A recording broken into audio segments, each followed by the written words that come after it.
Assalamualaikum warahmatullahi wabarakatuh. Perkenalkan, nama saya Muhammad Akbar. Saya ingin mempresentasikan tentang paradigma pendidikan Islam transformatif. Langsung saja ke materinya.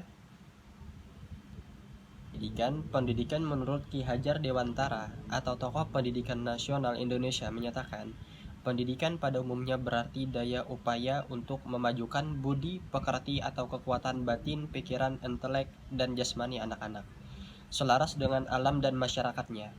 Menurut Undang-Undang Nomor 20 Tahun 2003 tentang Sistem Pendidikan Nasional, pendidikan adalah usaha sadar dan terencana untuk mewujudkan suasana belajar dan proses pembelajaran agar peserta didik secara aktif mengembangkan potensinya untuk memiliki kekuatan spiritual keagamaan, pengendalian diri, kepribadian, kecerdasan akhlak, dan serta keterampilan yang diperlukan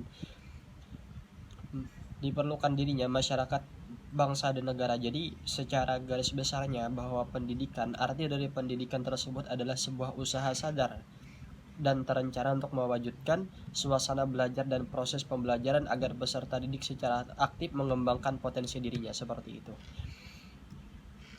Langsung ke konsep pendidikan Islam transformatif. Istilah Islam transformatif pertama kali dipopulerkan oleh Muslim Abdurrahman.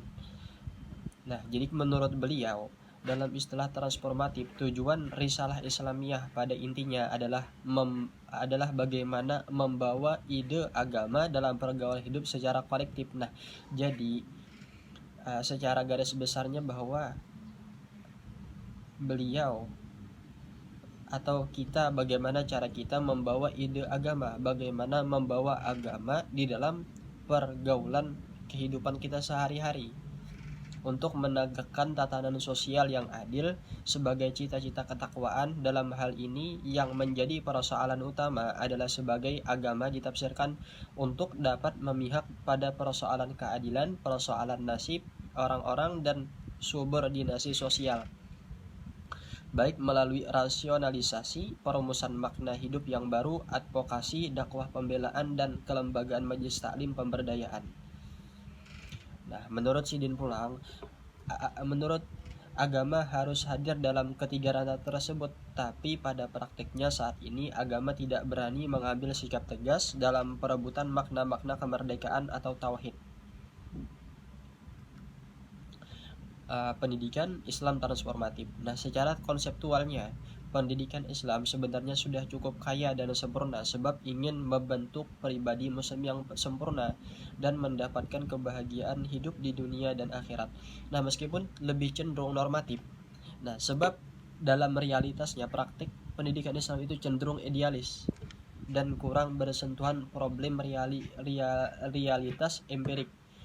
Hal ini antara lain disebabkan oleh adanya anggapan bahwa setiap aktivitas hidup umat Islam, termasuk pendidikan, harus didasarkan pada wahyu yang given dari Tuhan dalam pengertian harfiahnya, sehingga cenderung kurang melihat aspek realitas yang empirik. Karena itu wajar jika formulasi tentang konsep pendidikan Islam relatif idealis dan kurang membumi, kurang bersentuhan dan problem realitas. Padahal sosok Nabi sendiri yang dijadikan sebagai model itu bagi pendidikan Islam jelas-jelas terlibat langsung dalam penyelesaian problem di masyarakat. Terima kasih.